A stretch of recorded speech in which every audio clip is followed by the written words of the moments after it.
You are not a target. You are not somebody's punching bag. You are not somebody's outlet for all of their frustration and their anger and their insecurities that have been built up all their life. This episode is a little bit different for the podcast. One, it's very early on a Saturday morning, and I wanted to record this so that I had the full day with the kids. So if it looks like my face hasn't woken up yet, it's because it hasn't.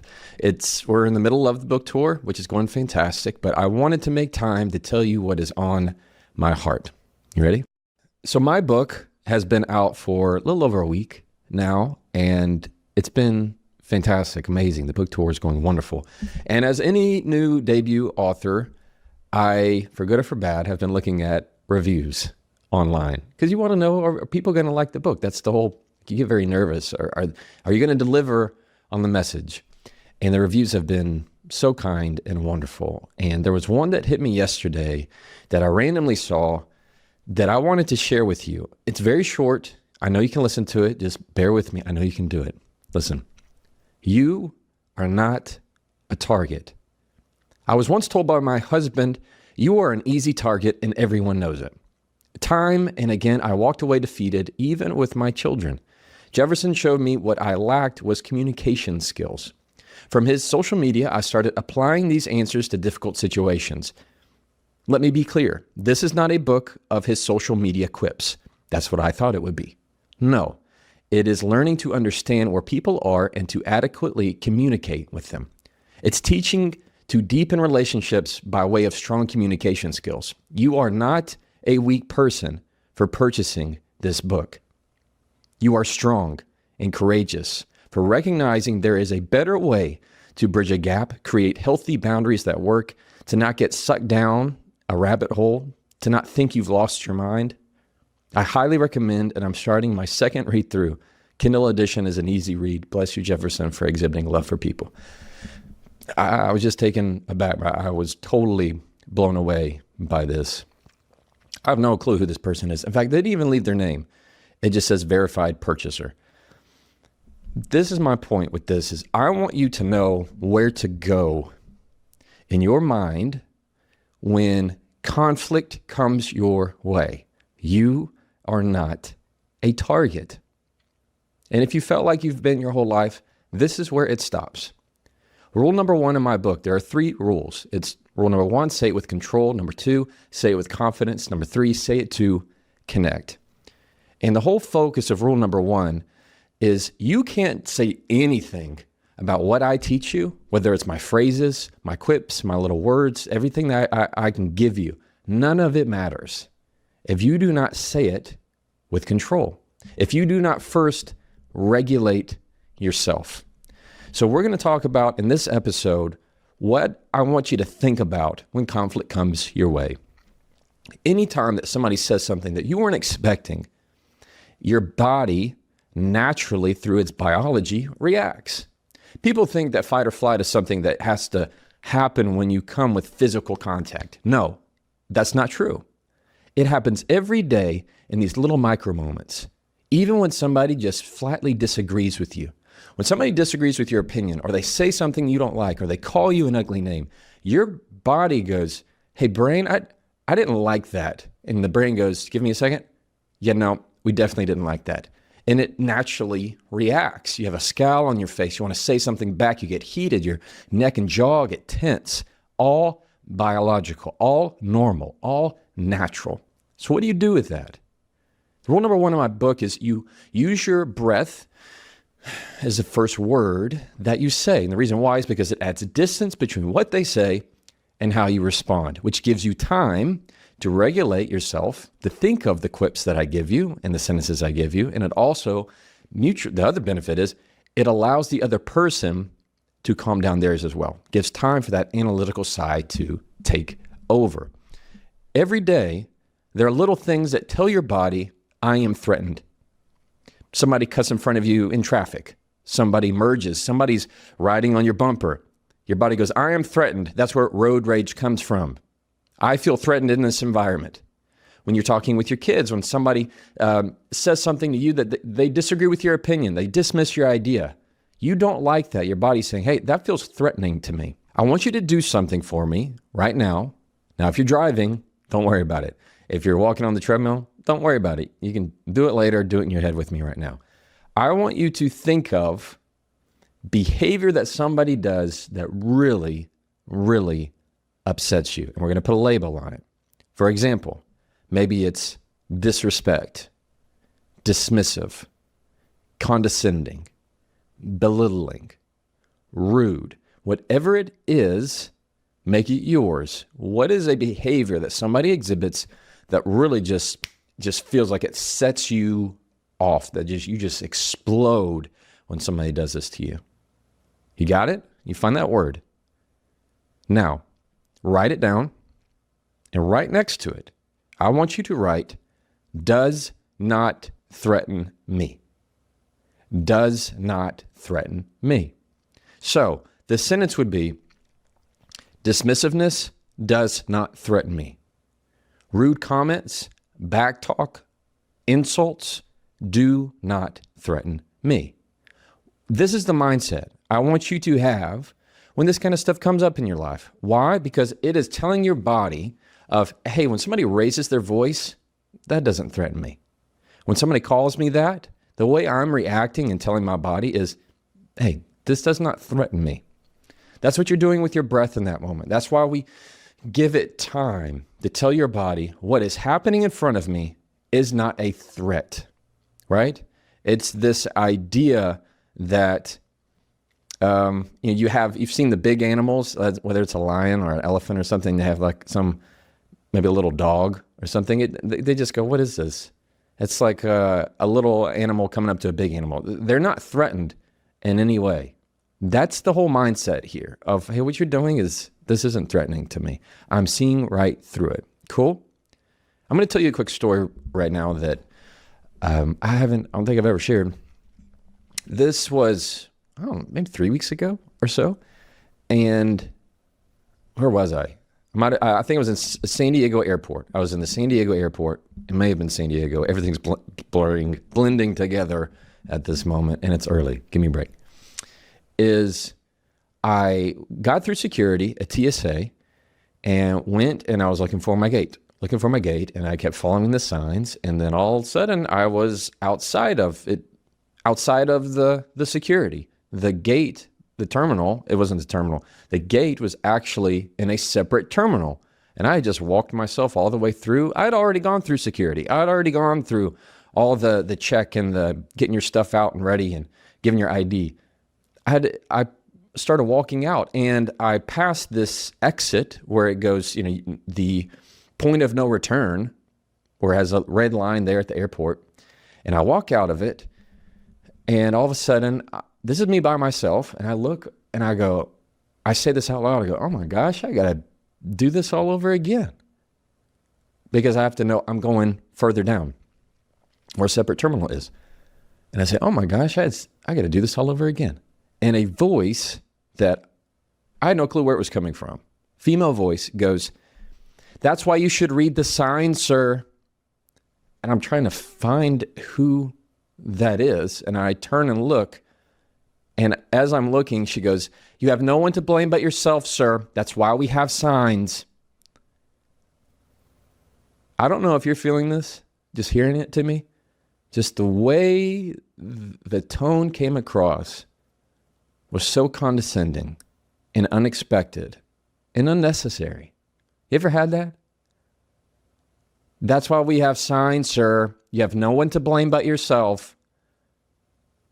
And I remember being just taken aback. Who are you? And it was a TSA agent. Now, if you're a TSA agent, I know not everybody is rough and can be terrible. And I'm an attorney, for crying out loud. Not all attorneys are bad. There are some TSA agents that are wonderful. There are some people that are bad. We all have bad apples in every profession. This one right here, this lady, she was a middle-aged lady, just looked so smug as soon as she said that. And this is what my body wanted to come back with some really good zingers in that moment. I wanted to say a few things to her because it was really rude. It was unnecessary. And this is what I did. Of course, I have to practice what I preach, right? I looked at her for like 5 seconds, trying to figure out, did she say that? And I just give it time.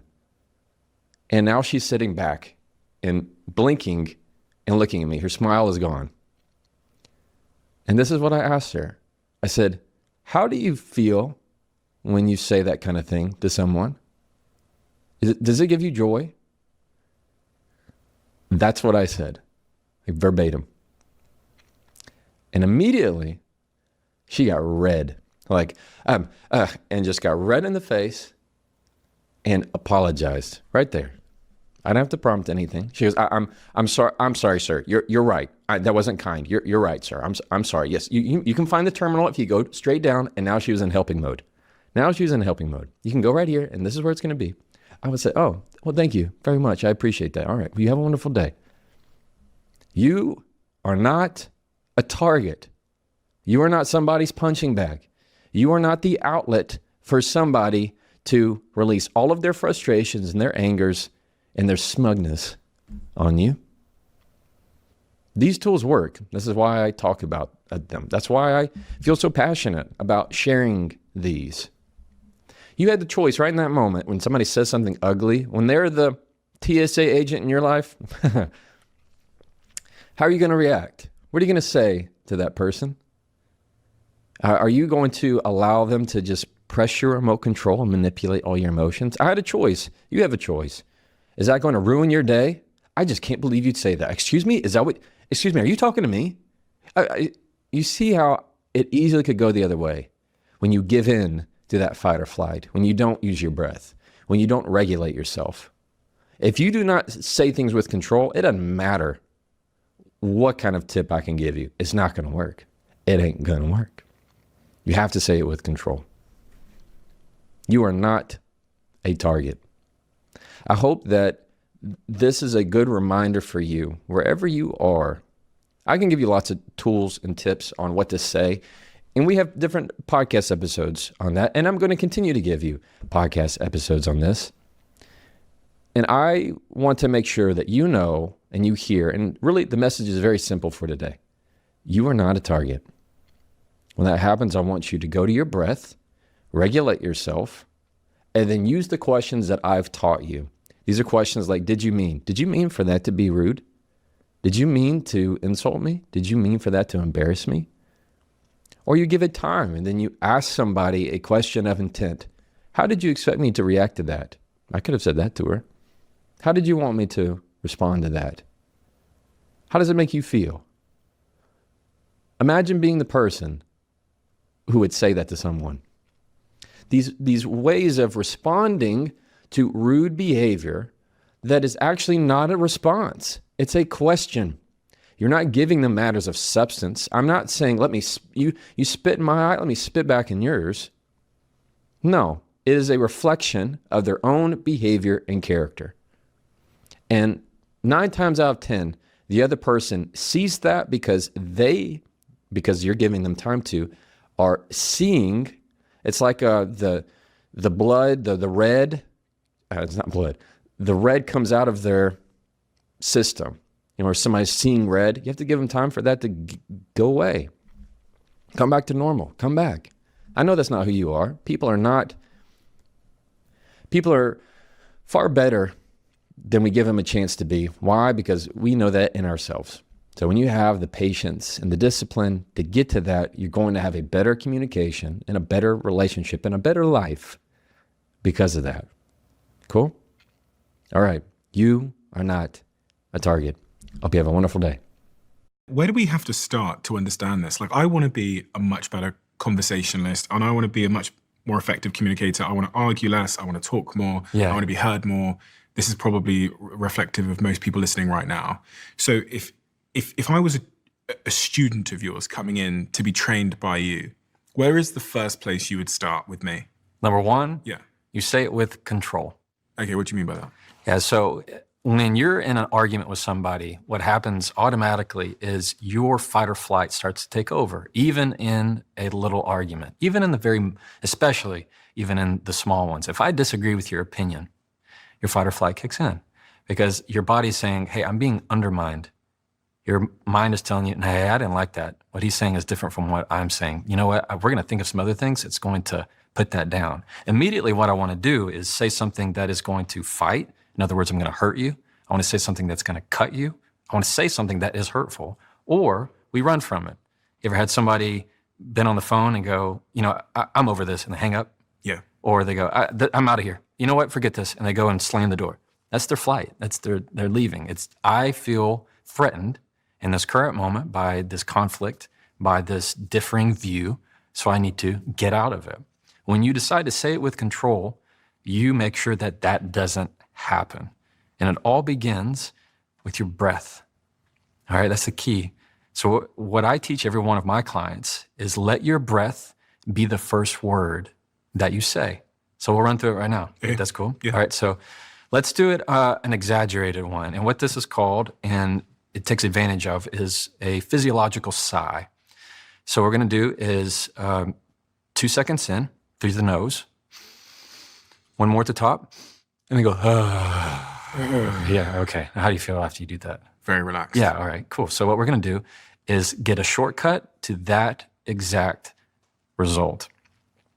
This time, we're going to do it, same thing, but don't make the noise.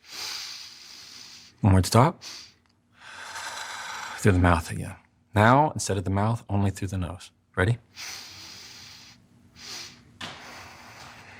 Now we did that almost a little, that was very intentional. So let's do it again, but give it a haircut, as if like you don't even, you're not even gonna get me to notice. Ready? That right there. Mm-hmm. Now that is your go-to. Whenever somebody is telling you something that you disagree with, that is your go-to before you even say your first word, because it is going to make sure that that fight or flight never kicks in. It keeps that analytical side, that logical side in it the whole time. Instead of going, oh, but wait, they can't yell at me like that. No, that's a dumb idea. Can you believe that you say, instead of that, that's your fight or flight. You never even gave yourself a chance to breathe. When you breathe and use that, what I call a conversational breath, now it allows you to go, I wonder where this is coming from.